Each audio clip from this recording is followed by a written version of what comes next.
So you just get picked number 6 overall in the NFL draft. Can you take us through that moment? Tell us a little bit about what it was like whenever you got that call. How did it make you feel? And what were kind of the emotions that you went through during that time?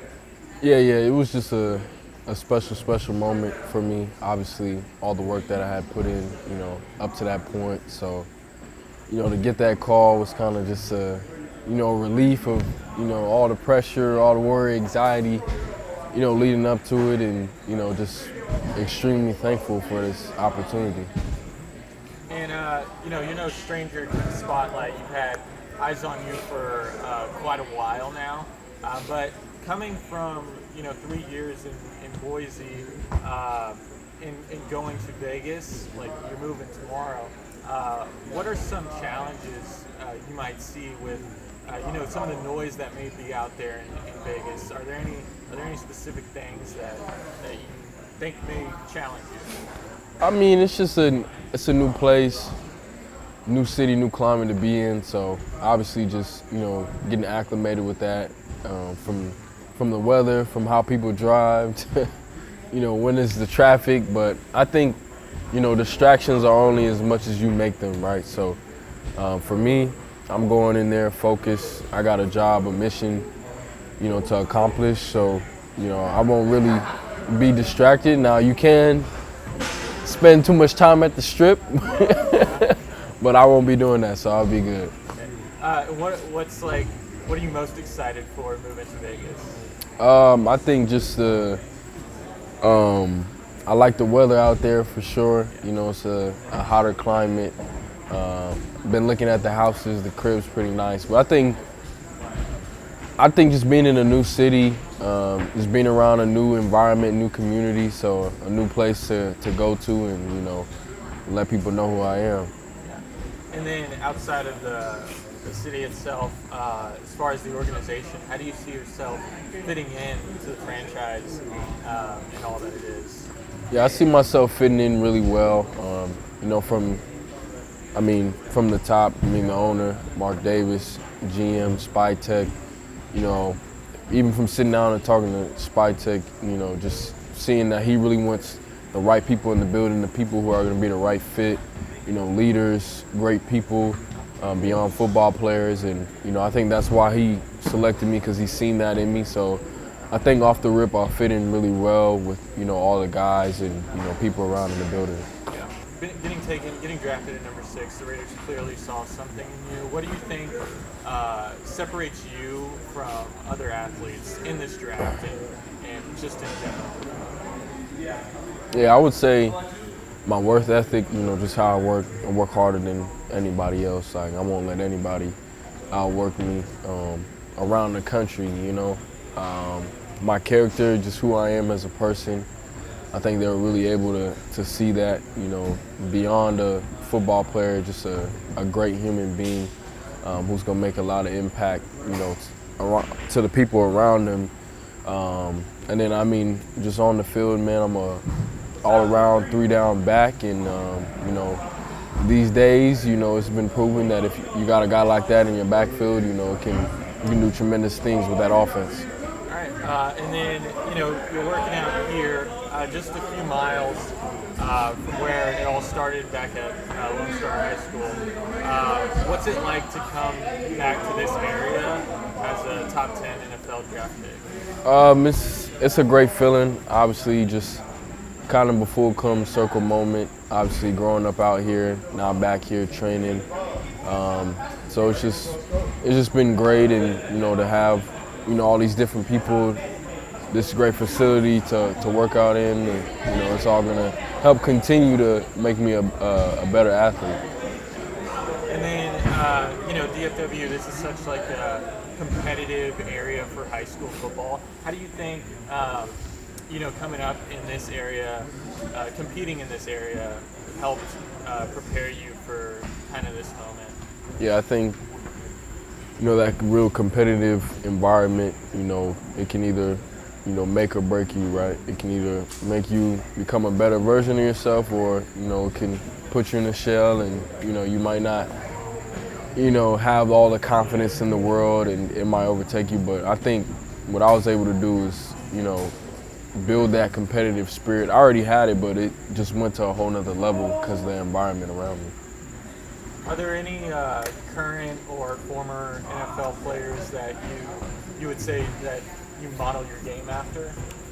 Yeah, I mean, I would say a lot of different guys, but, one of the first guys I watched was, Marshawn Lynch. I just like the way he, ran the football. But, I mean, there's just, plenty of guys, like all the best guys, I try to take something from their game. What advice would you give young athletes, whether in North Texas or just in general? What advice would you give them for someone who's aspiring to reach your level? Yeah, I would say that, hard work, you can't escape that. Like, you got to put the work in each and every single day.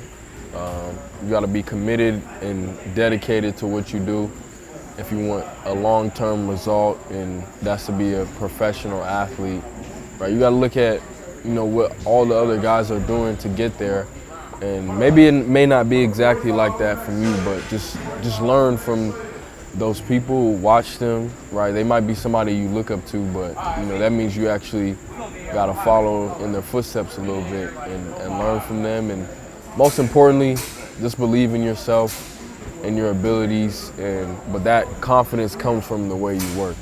How important is it to not only show your teammates that you can do the job, but that you yourself can be trusted amongst the other teammates? It's everything, right? To earn that trust from the teammates, your guys around you, because at the end of the day, those are the guys you're playing with on the field. So, besides your coaches, those are the main ones you want to earn that trust from.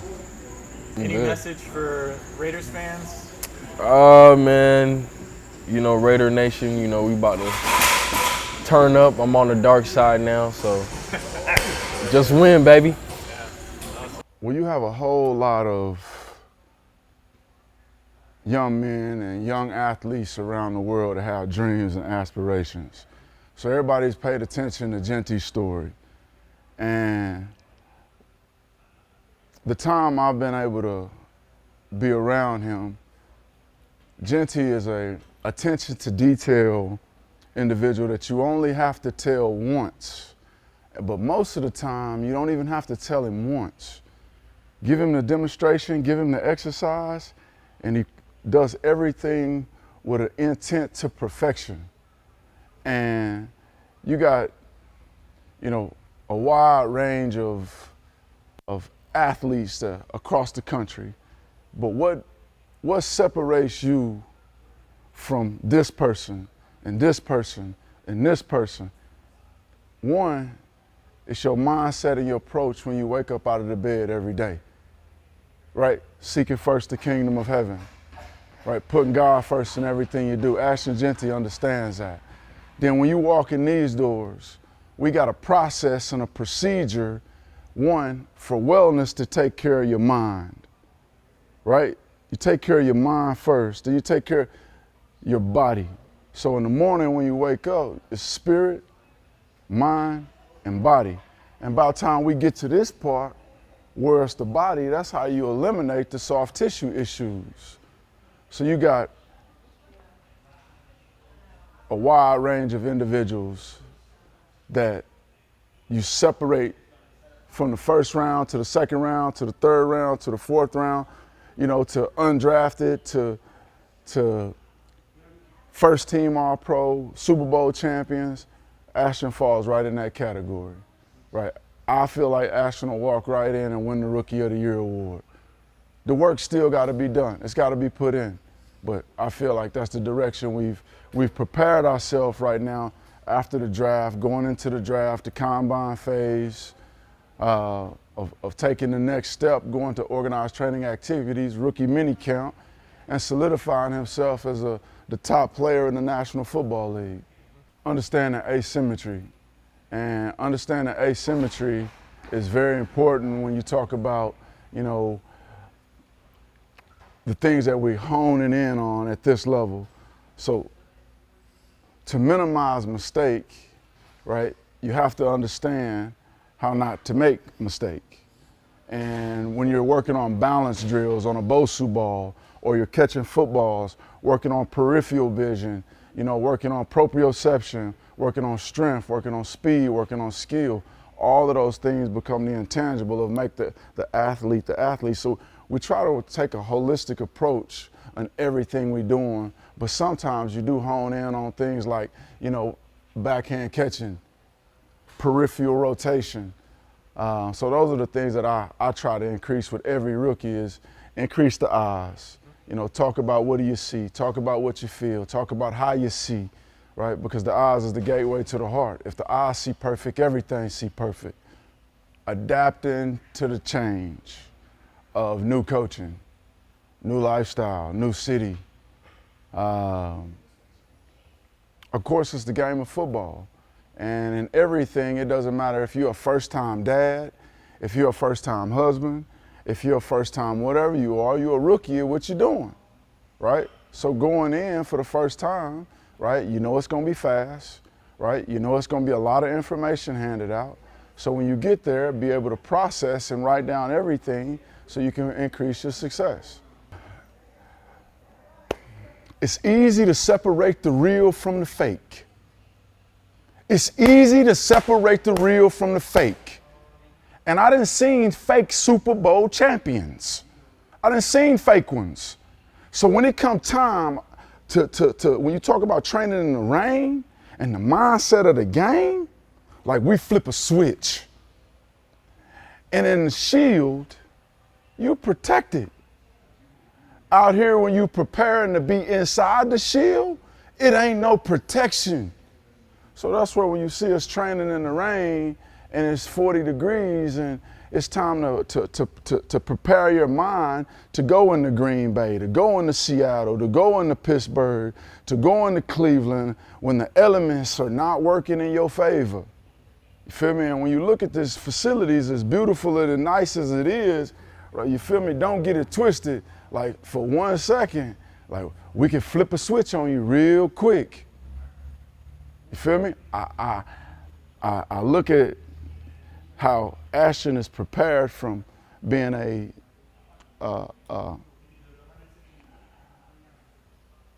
kid that was raised in the military, this city, this country. So he's seen all the elements. But now the detail of how we prepare him, so when you seen us in the rain the other day, no shirt, no shoes, no gloves, right? The rain raining so hard it's blowing sideways, right? And then here go the part of that. In the rain, you still gotta be perfect. Don't drop no balls. Understand how to protect the football in your right hand and your left hand. So the elements is what I challenge us always to train in the rain. That's why I started off. It's easy to separate the real from the fake. You feel me? So, and then in the state of Texas, how we play the game and how we approach the game in the state of Texas. So we got Anthony Hill in the back, the Texas linebacker, #1 linebacker in the nation. We got the #1 quarterback in the nation. We got the #1 receiver in the nation. We got the #1 corner in the nation. So how we raise these young men in the elements, when it's snow, it's shirts off, socks off, shoes off, play football. When it's raining, right, it's shirts off, socks off, play football. When it's 115 degrees, we not indoors, we outside, it's shirts off, play football. And at any given time, you don't never let an element change who you are on a football field. And when I say any given time, that means snow can fall out the sky at any given time. Rain can fall out the sky at any given time. Your character and how you prepare is what make you who you are on a football field. You feel me? It's easy to separate the real from the fake.